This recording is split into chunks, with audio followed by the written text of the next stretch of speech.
Opa, tudo bom? Meu nome é Samuel Martins e hoje eu vou lhe dar 3 motivos pelo qual eu acredito que você deveria começar a aprender a fazer um jogo. O primeiro motivo que eu trago para vocês é justamente porque jogos podem ser aplicados em qualquer área, não só em área de computação. Como exemplo, você pode utilizar os jogos para a área de educação, porque você pode criar um jogo que ao mesmo tempo ele é educativo e é um jogo divertido de se jogar. Porque todo mundo prefere aprender se divertindo do que aprender fazendo uma coisa chata. Como, por exemplo, o jogo chamado Human Resource Machine, onde, para você poder passar de uma fase, você precisa resolver quebra-cabeças de programação. Então esse jogo ele te dá as ferramentas de você entender a teoria básica de programação e ele dá desafios para você ir melhorando esse conhecimento básico de programação que você tem. E no final desse jogo você sai tendo uma noção muito boa de o que é programar e o que é a programação básica, né? Outra área também que jogos são aplicáveis é a área da medicina, apesar de ela ser uma área tão tradicional, né? Existe um projeto chamado Fundamental Surgery. Esse projeto consiste em um jogo VR, onde ele simula o ambiente real de uma cirurgia. O que isso permite com que os médicos, antes de realmente chegarem no ambiente para poder aprender a fazer a cirurgia com o corpo mesmo, ele pode treinar antes, ele pode ter um conhecimento anterior através desse sistema, desse jogo, e de como vai ser aquela cirurgia, né?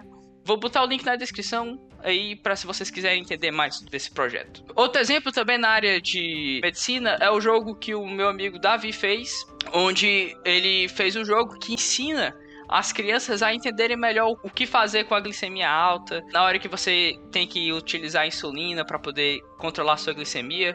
Um jogo feito para crianças, um jogo muito simples, porém muito eficaz para o conhecimento das crianças, porque enquanto ela está jogando, ela está entendendo melhor o que ela deve fazer. O link também do canal dele vai estar na descrição. Outra área que pode ser utilizada também no desenvolvimento de jogos, agora uma área mais voltada para computação mesmo, sem ser o jogo pelo jogo, é na área de treinamento de IA. Eu mesmo participei de um projeto onde eu tive que eu fiz um protótipo de uma câmera onde ela vai identificando os buracos na rua e vai alertando em qual posição existe um buraco, né? E o que é que tem a ver com o jogo? É porque para treinar essa IA de identificação de buracos, foi feito um simulador onde tinha um carro andando numa rua e ele via gravando os buracos que a gente tinha colocado dentro da rua, treinando assim a IA para que conseguisse identificar esses buracos. Existem muitas outras áreas onde você pode aplicar o desenvolvimento de jogos.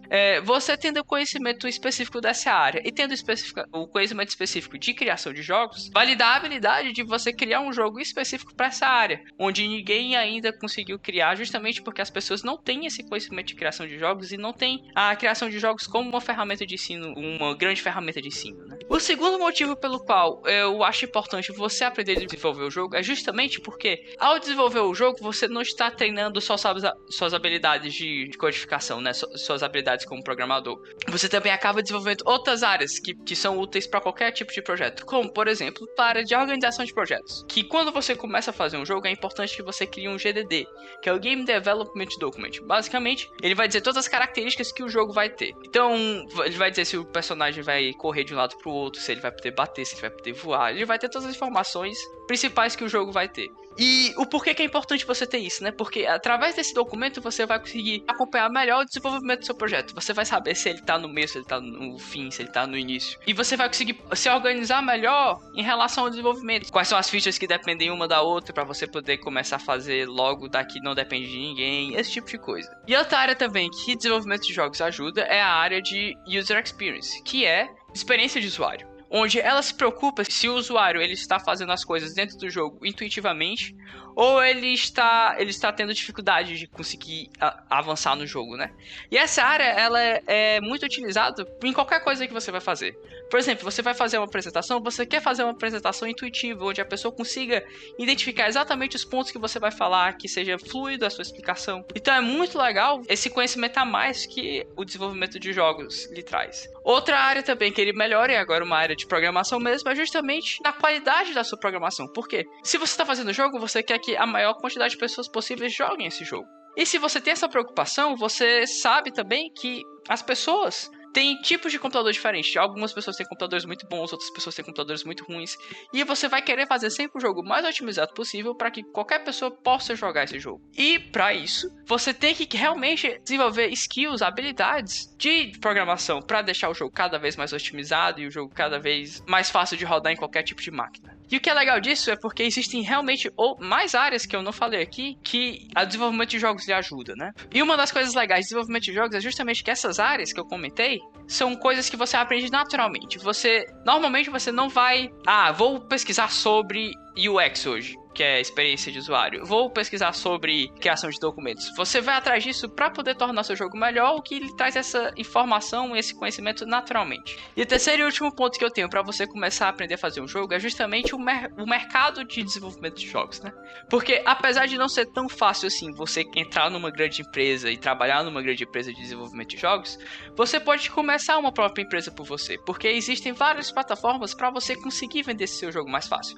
Antigamente, na época onde os jogos eram mais físicos, que você tinha que ter uma mídia física para poder jogar esse jogo, era realmente mais difícil. Mas no estado que nós estamos atualmente, que é onde você baixa seus jogos, facilitou muito para desenvolvedores indies conseguirem criar seus próprios jogos, né? E o que você não sabe que é um desenvolvedor indie, o desenvolvedor indie é justamente desenvolvedores que não têm todo o poderio econômico de uma grande empresa, como Blizzard, como EA, como essas grandes empresas de desenvolvimento de jogos, né? Se você não acredita em mim, eu vou lhe dar 2 exemplos aqui muito clássicos que possivelmente você conhece esses 2 jogos. O primeiro exemplo que eu vou dar são os desenvolvedores do Angry Birds. Se você não sabe, o Angry Birds foi o jogo que realmente alavancou essa empresa. Que essa empresa era feita de 3 pessoas. E eles ficaram milionários com esse jogo. Outro exemplo que eu dou também é o sucesso de 2020, o Among Us. Que, apesar de ter sido criado, eu acho que foi em 2018 ou 2019, ele foi um jogo que fez muito sucesso em 2020 e trouxe um retorno econômico muito bom para os seus desenvolvedores, que eram só 4 pessoas. E uma característica comum que esses 2 jogos têm é que são jogos simples. O Flappy Bird é um jogo que você tem um passarinho que você rebola e destrói coisas. O Among Us é um jogo 2D bem simples de ser feito, que os caras tiveram uma ideia genial para fazer esse jogo. Então você não precisa fazer algo complexo para poder fazer um jogo. Você só tem que ter uma ideia legal e uma ideia divertida para se fazer. Só que esses desenvolvedores têm outra característica em comum, que é justamente que eles não fizeram sucesso de primeira. Eles realmente persistiram no desenvolvimento de jogos. Eles criaram vários jogos até chegar a esse ponto de bombar realmente com o jogo, né? Então, o desenvolvimento de jogos é realmente um caminho onde você vai treinando e cada vez que você treina, existe a maior possibilidade de você ter uma renda legal com isso. E é claro, eu dei exemplos de jogos que realmente bombaram muito, mas você pode fazer pequenos jogos e colocar aí na Apple Store e na Google Play, e esses pequenos jogos, se você souber fazer a UX desse jogo para que tenha um sistema de ads, por exemplo, ou até um jogo que você compra sem ter nenhum tipo de propaganda, você consegue fazer uma renda legal através desses jogos. E pessoal, era isso o vídeo de hoje. Eu queria realmente trazer essa visão para vocês de o porquê aprender a fazer um jogo, né? Porque eu tenho um canal de desenvolvimento de jogos, só que se você não tem interesse de fazer um jogo, não tem sentido você acompanhar meu canal. Então foi por isso que eu decidi trazer esse assunto aqui, né? Muito obrigado por terem acompanhado o vídeo até aqui. Não se esqueçam de seguir a gente nas redes sociais, que está aparecendo aí na tela. Não esqueça também que a gente faz lives de segunda a sexta, normalmente às 6 horas, 7 horas, lá na Twitch e aqui no YouTube. E é isso, galera. Qualquer link que você tenha interesse de ter, vai aparecer aí na descrição. E é isso. Valeu, falou!